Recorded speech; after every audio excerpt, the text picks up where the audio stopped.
Posted by you/Atlas Lady. My boyfriend, 26M, and I, 25F, started dating in July 2014. He is the biggest optimist in the world and lived a pretty cushy life as the only child of divorced parents. We both lived separately and had jobs that covered all our bills and then some. He bought an expensive sports car, a gaming computer, and a purebred dog, important later. He was in school, while I had graduated a year earlier and started work at my first big kid job. Life was great, and the first 6 months were some of the happiest times of my life. The first week of January 2015, he was wrongfully terminated from his job. A new supervisor was on a mission to replace everyone on my boyfriend's shift with his friends and waited until the new year, after the holiday rush was over, to start cleaning house. The government sided with my boyfriend during the unemployment claim, and he started receiving benefits. He decided to focus on finishing school instead of looking for more work. This is where the cracks started. He was supposed to graduate that May, but he failed a class and couldn't, so he had to go to school in the summer. In June, his savings ran out, and he could either afford his car payment and insurance or rent. His lease was up at the end of July, so I agreed to pay his rent, and he could move in with me in July to finish school. He found out weeks before he was supposed to graduate that he needed one more elective to finish. He had to go to school that fall, too. I demanded he get a job to help with expenses, as I hadn't planned on supporting him for so long. A month or two, fine. 6 months, no. He got a job as an insurance agent for an extremely reputable company at the end of July. It turned out this job was commission-based. Being the optimist he is, the manager's talk of making unlimited money drew him in. I paid for him to take the certification tests he needed to work, and he started trying to build a client base selling structured financial products. He made and continues to make nothing. He'll have a $700 payday for a small deal, then nothing for months. He's out there busting his tail every day, but building a financial client base from scratch without any family privilege or existing networks is incredibly hard. In September 2015, we downsized from my fancy downtown apartment to a rundown piece of crap house on the edge of the ghetto. I paid the security deposit and double rent for a month, totaling about $3,500, due to how the lease overlaps worked out.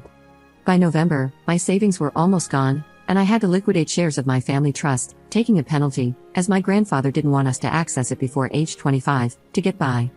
By December, I had $300 in savings and nothing left in my family trust. I had spent about $17,000 since July supporting us, his job, he needed money to take clients out for lunch and coffee, his dog, and my dog. Since September, we had been having recurring fights about money and chores. I expected him to take on 90% of the housework as his way of paying me back. He never shaped up on either front. He just kept repeating the same things his manager said to him: "It'll get better, everyone struggles at first. If you hang on, you'll make it. Once I make it, we'll be rolling in it." Every time we had a fight, every time. 2 weeks before Christmas, we had this fight again, and I demanded he do something other than feed me bullcrap inspirational quotes. I left the house in a rage and drove to buy cigarettes. I was thinking about whom I should text to crash with for the night when I got angry. Hell no, I'm not crashing on someone's couch while he lives in the house I pay for, sleeps in the bed I pay for, and eats the food I pay for. I returned home and gave him 10 days to pack his crap and get out. He moved into his dad's house, and I spent Christmas morning chilling with my dog and returning his presents online.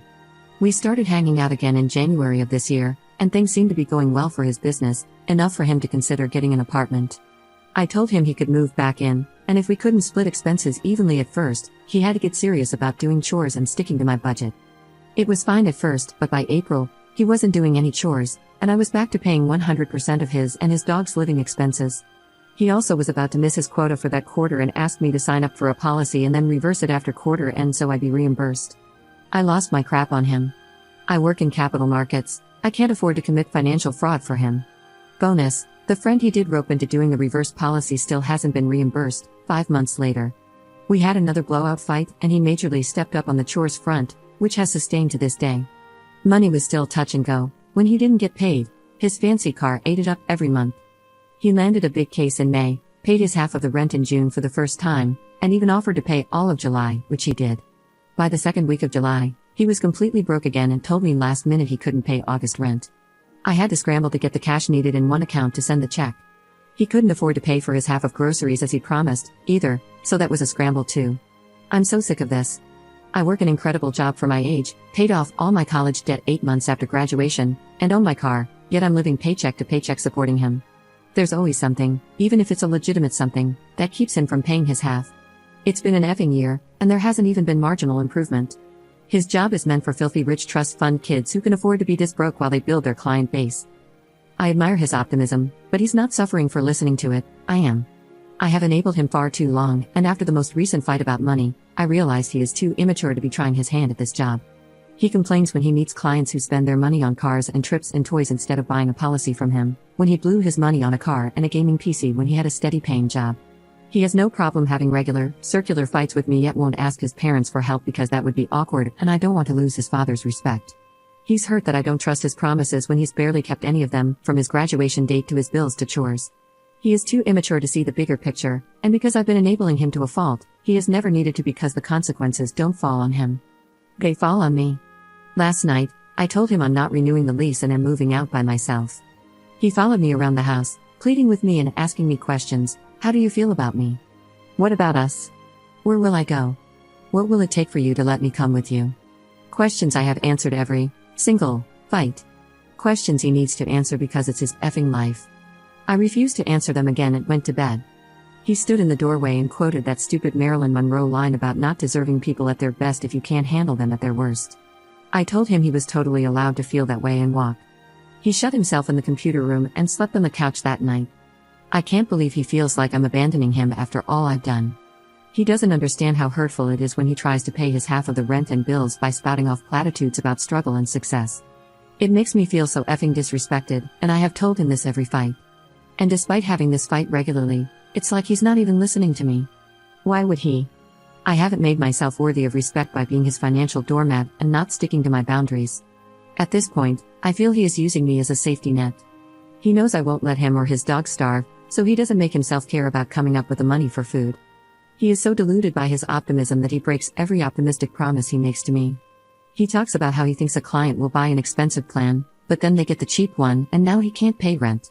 He talks about how he met loads of people at a networking event, but only 3 call him back, and he needs money to take them out. He says he's set to get 40% enrollment on a corporate contract but only gets 11%, so he can't pay for groceries this week. I used to think he was lying to me, but now I see he's lying to himself. He hasn't matured at all or grounded his expectations in reality because I've been standing in the way of it. Because of this, I don't trust him to give me a realistic end date for supporting him because he'll probably be wrong about that too. And now that I'm done being his atlas and holding his world together, he's starting to panic. It bothers me so effing much that he didn't take me seriously until I let the hammer drop on him, as it should have been in the beginning. The irony is not lost on me that he's a broke financial advisor.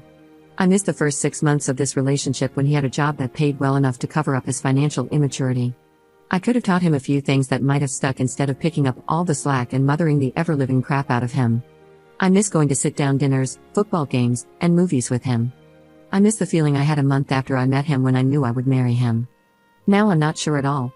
I'm sad I love him. It's a burdensome tether instead of the inner flame it used to be. And maybe this is my own fatal optimism speaking, but that guy is still there, buried underneath all this bullcrap. He just has to grow the F out of it and take his own risks to learn his own lessons. I can't even explain how badly I want the guy I met back. I'm tearing up writing this. I agreed to let him move back in this year because, according to him, he only needed a few more months to make it and be stable, and I wanted that for him so badly so we could go back to enjoying life together. My hope is hamstringing me, just like it's doing to him. Can our relationship survive now that I'm seriously taking steps to ensure it doesn't bankrupt me? Or am I being stupid for thinking anything will change? Will he move in with his dad and just get him to be the new enabler? What am I doing wrong that's preventing him from understanding how I feel? Update 1 month later. Well, a lot has happened since I made my first post. I guess I'll address it sequentially, since that's how I'm operating right now, moment to moment. After I made that post, I decided to truly cut him off. I changed the Wi-Fi password, froze the credit card I gave him, applied to close our joint accounts, and threw out any gifts I had ever given him. We were planning on attending a dork convention over Labor Day in Atlanta, for those familiar with the con scene, that I had budgeted paying for both of us over a year ago. I told him he couldn't go unless he paid for his half of the hotel and tickets, $600. I'm not sure why I did this instead of shooting straight and admitting he was out of his gourd if he thought he could go. I shouldn't have played any games, but I'm kind of glad I did because he told me he'd have $1,000 to me by the end of August. Over text too, in writing. I was floored. Suddenly he could come up with money for a weekend of partying and a chance to reel me back in? I said I would apply that to August's bills, then he could start paying down the rest of the $25,000 he owed me for supporting him this past year before he could spend his money on luxuries like out-of-state vacations. This was over text, and he never responded. Then he slept on the couch again that night. That was a Friday. Saturday morning, he left the house around 9 a.m. with his dog, leaving all of his crap in my house. I piled all of his and his dog's stuff under his desk and got rid of any pictures of him around the house. I blocked him everywhere except Facebook and text.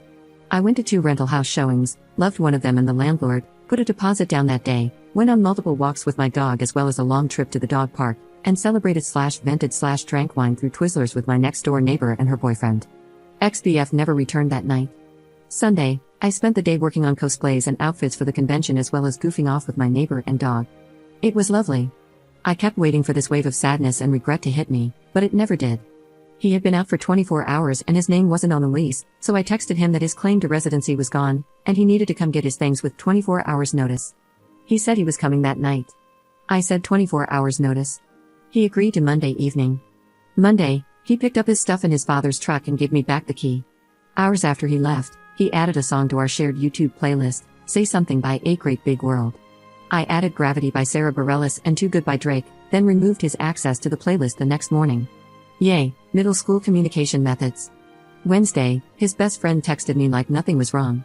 Thursday, I texted my ex about when I could expect his check in the mail. He didn't respond. Friday morning, I emailed him. At this point, as far as I could tell, he had gone no contact with me.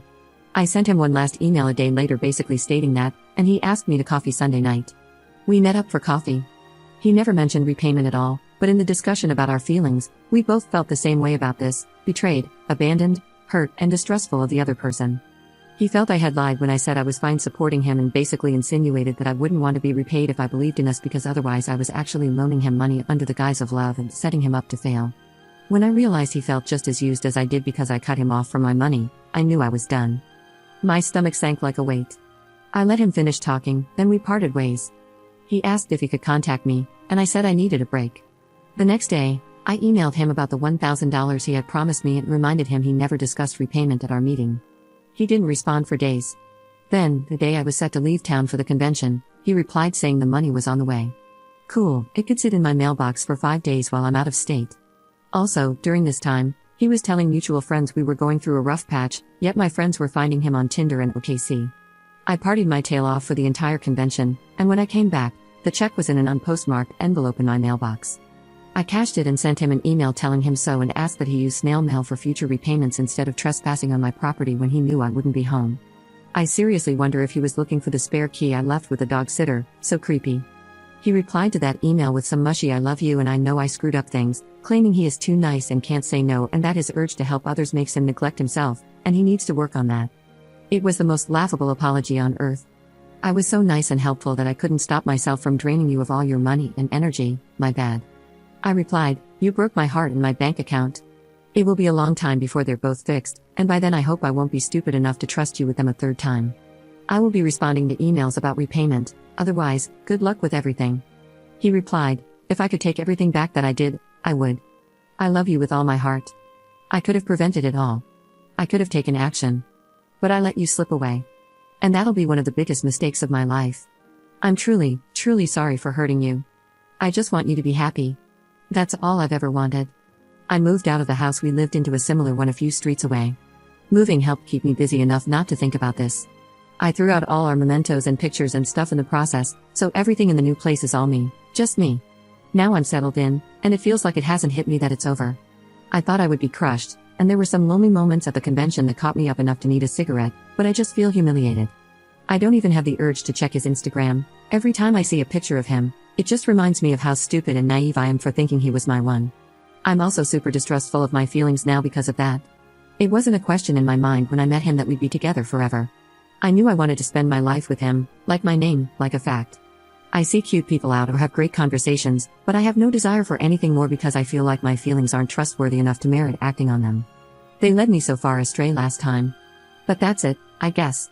It's over, and life is going on.